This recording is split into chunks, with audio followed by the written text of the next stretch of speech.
ஆண்டவர் இன்றைக்கு உங்களை ஆசீர்வதிப்பாராக. புத்தாண்டுடைய ஆயத்த நாட்களுடைய 2ஆம் நாள். இன்றைக்கி நம்ம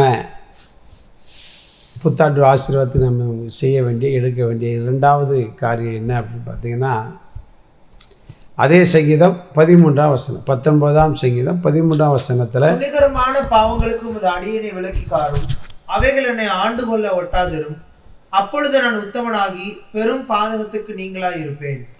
பாருங்க, உத்தமனுக்கு கர்த்தர் துணை, உத்தமன் உண்மையுள்ளவன் பரிபூரண ஆசீர்வாதத்தை பெறுகிறான். அப்போது 2025 நமக்கு கர்த்தர் துணையாக இருந்து ஆசீர்வாதத்தை நாம் என்ன செய்யணும், பெற்றுக்கொள்ளணும், அல்லணும். ஆசீர்வாதம் நமக்கு வேணும் இல்லையா? ஆண்டவருடைய பிள்ளைகளுக்கு வேண்டாம் என்பது, நம்ம ஆசீர்வதிக்கப்பட்டதான் நம்ம ஏழைகளுக்கு கொடுக்க முடியும், ஊழியக்காரங்களுக்கு கொடுக்க முடியும், விதவைகளுக்கு கொடுக்க முடியும், உதவியற்றவர்களுக்கு நம்ம கொடுக்க முடியும், சிறுமையானவர்களுக்கு நம்ம கொடுக்க முடியும். இப்படி பெரிய லிஸ்ட் இருக்குது. அதனால் நம்ம ஆசீர்வதிக்கப்படணும். அப்போ அதுக்கு என்ன அப்படின்னா, துணிகரமான பாவங்களை விட்டு விலகு. அல்லேலூயா. இந்த கண்மணித்த நிகழ்ச்சியை கேட்டுக்கொண்டிருக்க அருமையான தேவனுடைய பிள்ளைகளே, நம்முடைய வாழ்க்கையில் துணிகரம் இன்றைக்கி ஆண்டவருடைய பிள்ளைகளுக்கு அப்படி. ஏன்னா இன்றைக்கி எங்கே பார்த்தாலும் ஊழியக்காரனையும் துணிஞ்சு அடிச்சிடான். சத்தியத்தை தெரிந்தும் கூட தன்னுடைய லாபத்திற்காக துணிகரமாய் அதை பொய்யாய் திசை திருப்பி பேசுகிற ஊழியர்கள் எழும்பின காலம் இதை விட மோசமாக தான் போகுது. அப்படிதான் அக்கறை மிகுதியாவதினால் அன்பு தணிந்து போகும். அது மனிதர்களுக்குள் மாத்திரமல்ல, தேவனுக்கு நமக்கு இருக்கிற அன்பு கூட நிச்சயம் குறையும்.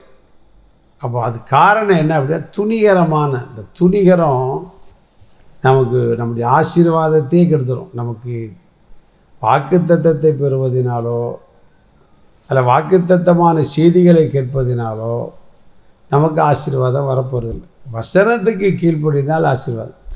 நீங்கள் உங்களை தப்பாக நடத்துவாங்க, அப்படி அதுக்கெல்லாம் செவி கொடுக்காது. அதனால் பிரயோஜனமே கிடையாது. அது நமக்கு எதை கொண்டு வந்துடும், பிரச்சனையை கொண்டு வரும். அதனால தான் தாவீது சொன்னால், துணிகரமான பாவங்களுக்கு நீங்கள் என்ன செய்யணும் அப்படின்னா, விலக்கி காக்க வேண்டும். துணிகரம்னா என்னது? தெரிஞ்சே செய்கிறதுக்கு பேர் தான் துணிகரம்.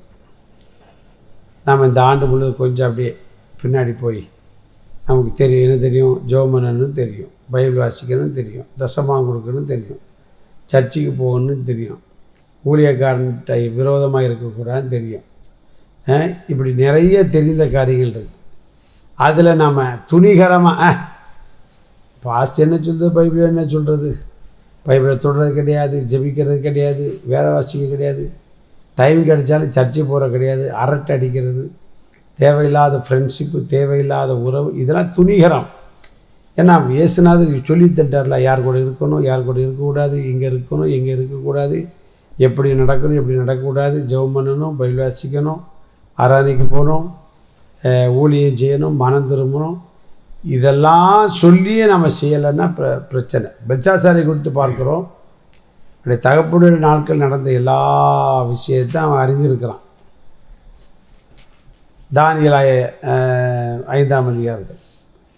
ஆனால் நீங்கள் பைபிளை பார்த்தீங்க அப்படின்னா, துணிஞ்சு என்ன செய்வான், அவனும் அவருடைய மனைவிமாரும் வைப்பாட்டிகளும் ஆலயத்தில் உள்ளதை எடுத்து அதில் மது அருந்திருக்காங்க பாருங்க. அதனால தான் தானியேல் மூலமாக அவனுக்கு வார்த்தை வந்தது. 22ஆம் வசனத்தை நாம் வாசிக்க, தானியேல் 5:22. அவருடைய குமாரனாகிய பெல்சாத்சார் என்னும் நீரோ வென்றால் இதெல்லாம் அறிந்திருந்தோம், எல்லாம் அறிந்திருந்தோம், இருதயத்தை தாழ்த்தாமல். பார்த்தீங்களா, துணிகரம். ஜெபம் பண்ணாமல் இருக்க துணிகரம், பைபிள் வாசிக்காமல் இருக்க துணிகரம், ஊழியக்காரனை ஏற்று பேசுகிறது துணிகரம், பொய் பேசுகிறது துணிகரம், அடுத்தவனை கெடுத்து பேசுகிறது துணிகரம், தசமாக கொடுக்காமல் இருக்கிறது, காணிக்கை கொடுக்காமல் இருக்கிறது, மற்றவனுக்கு தீமை செய்வது, இதெல்லாம் துணிகரம். அதனால் இன்றைக்கி இந்த அனுதின கண்மணித்த நிகழ்ச்சியின் வாயிலாக நம்மோடு பேசுகிறார்.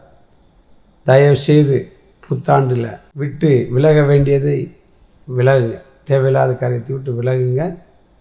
25 ஆசீர்வாதத்தின் ஆண்டு.